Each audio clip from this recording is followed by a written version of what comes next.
E-GP and tender কনসালটেন্টে আপনাদের সবাইকে স্বাগত।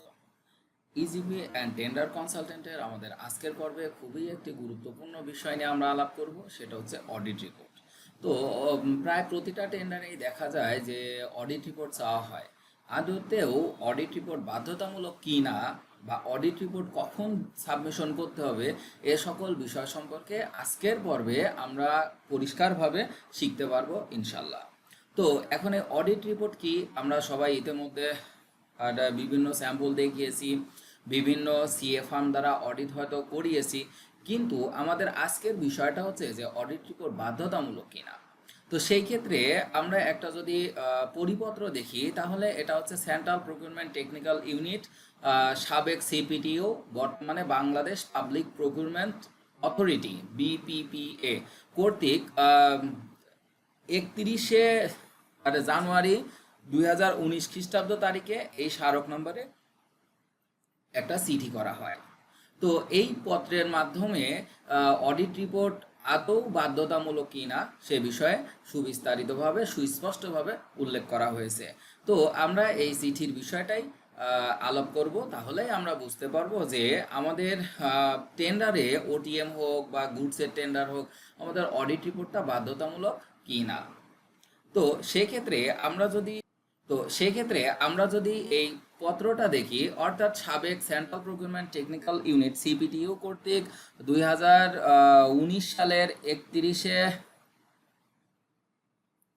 সাবেক সেন্ট্রাল প্রকিউরমেন্ট টেকনিক্যাল ইউনিট কর্তৃক 2019 সালের যে পরিপত্র করা হয় আর পত্রের মাধ্যমে অবগত করা হয়, আমরা সে বিষয় সম্পর্কে এখন দেখব।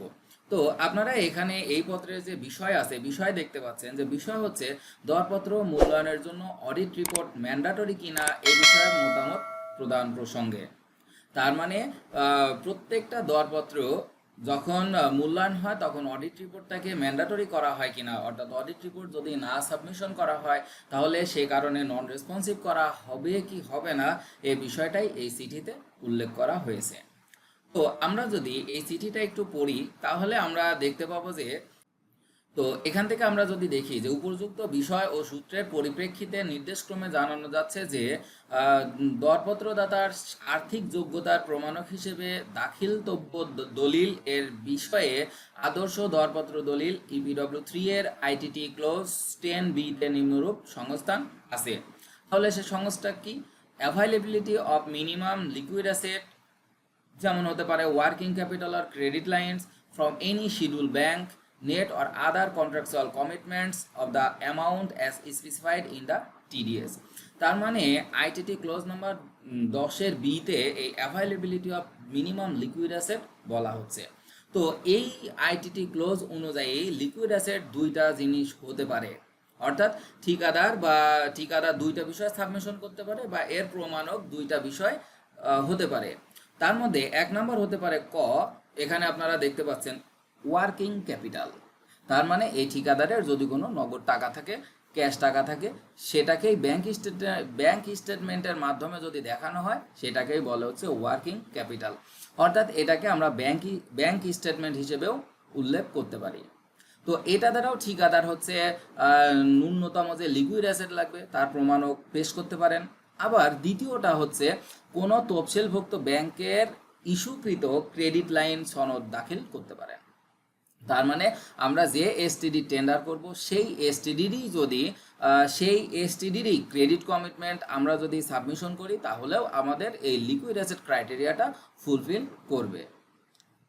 তো এখন দরপত্রদাতার যে দুইটা বিকল্প অপশন দেওয়া হয়েছে, ইনি এখান থেকে যে কোনো একটা অবলম্বন করতে পারবেন। তার মানে ইনি চাইলে, যে কোনো দরপত্রদাতা চাইলে ওয়ার্কিং ক্যাপিটাল বা ব্যাংক স্টেটমেন্ট প্রদান করতে পারবেন, অথবা তিনি কোনো তফসিল ব্যাংক কর্তৃক ইস্যুকৃত ক্রেডিট লাইন বা ক্রেডিট কমিটমেন্ট দাখিল করতে পারবেন, যে কোনো একটি। আচ্ছা, এখন কোনো ঠিকাদার যদি বিকল্প অর্থাৎ ওয়ার্কিং ক্যাপিটাল প্রমাণক হিসেবেই কেবল দিয়ে থাকেন, সেই ক্ষেত্রে ওই ঠিকাদারকে প্রফিট অ্যান্ড লস স্টেটমেন্ট এবং অডিটেড ব্যালেন্স শিট এর প্রয়োজন হবে।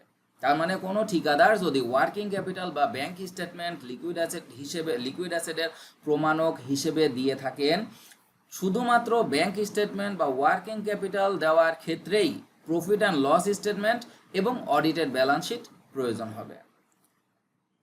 এরপরে আমরা যদি পড়ি, কিন্তু দরপত্রদাতা যদি বিকল্প খ অর্থাৎ ক্রেডিট লাইন বেছে নেন, তাহলে বিকল্প ক এর জন্য প্রযোজ্য প্রফিট অ্যান্ড লস স্টেটমেন্ট এবং ব্যালেন্স শিট দাখিল করার প্রয়োজন পড়বে না।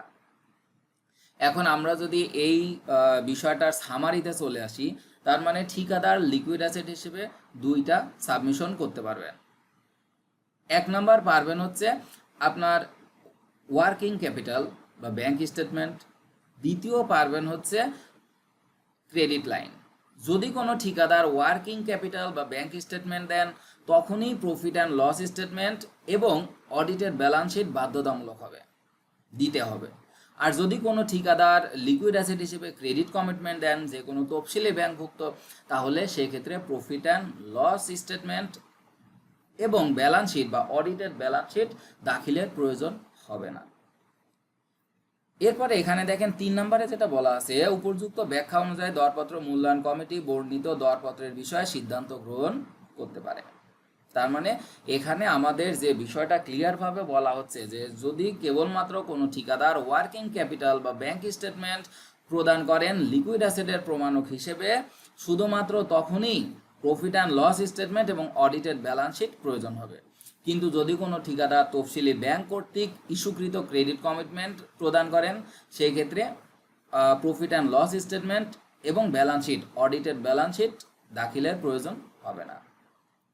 তো আমরা যারা ঠিকাদার আছি সবাই এ বিষয়ে সতর্কতা অবলম্বন করব, কারণ প্রতি বছর আমাদের অডিট করতে অনেক পরিমাণ টাকা খরচ হয়। এরপরে বিভিন্ন টেন্ডারে আবার ডিভিসি ডকুমেন্ট ভেরিফিকেশন কোড সহ চাওয়া হয়।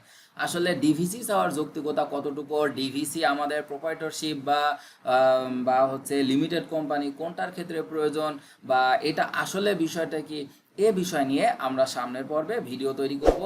যদি আপনারা এই অডিট বা ডিভিসি বা এ বিষয়ে প্রয়োজন কিনা এ বিষয়ে আরও স্পেসিফিক তথ্য জানতে চান, তাহলে আমাদের চ্যানেলটি সাবস্ক্রাইব করতে পারেন। আমরা অতি সত্বর এ বিষয়ে ভিডিও আপলোড করব। তো আমাদের বাংলাদেশের প্রায় 18 কোটি জনগণ এবং ঠিকাদারের সংখ্যা হচ্ছে 1,69,168। অর্থাৎ আমরা বলতে পারি যে আমাদের বাংলাদেশে প্রতি 1,131 জনে একজন ঠিকাদার। তো এই ঠিকাদারি পেশাতে কম্পিটিশন অনেক বেশি।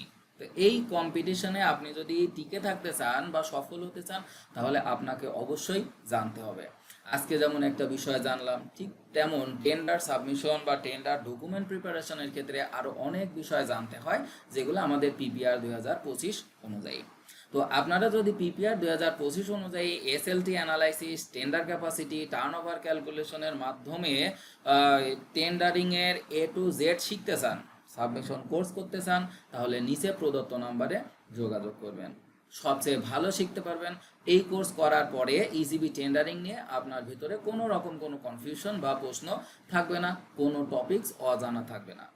এই কোর্স শেষে আপনাকে টেন্ডার সাবমিশনের রেকর্ডেড ভিডিও প্রদান করা হবে, যে ভিডিও স্পেসিফিকভাবে কোর্সের জন্য প্রস্তুত করা, এবং কোর্স শেষে লাইফ টাইম সাপোর্ট দেওয়া হবে। যখন প্রবলেম ফেস করবেন তখন ইনস্ট্যান্ট যোগাযোগ করলে সাপোর্ট প্রদান করা হবে। আশা করি সবাই বুঝতে পেরেছেন। যদি কোনো প্রশ্ন থাকে তাহলে হোয়াটসঅ্যাপ নাম্বারে টেক্সট করতে পারেন, কল করতে পারেন, অথবা কমেন্ট করতে পারেন। ইজিবি অ্যান্ড টেন্ডার কনসালটেন্ট চ্যানেলটি সাবস্ক্রাইব করে আপডেটেড তথ্যের জন্য বেল বাটন প্রেস করতে পারেন। সবাই ভালো থাকবেন। আল্লাহ হাফেজ।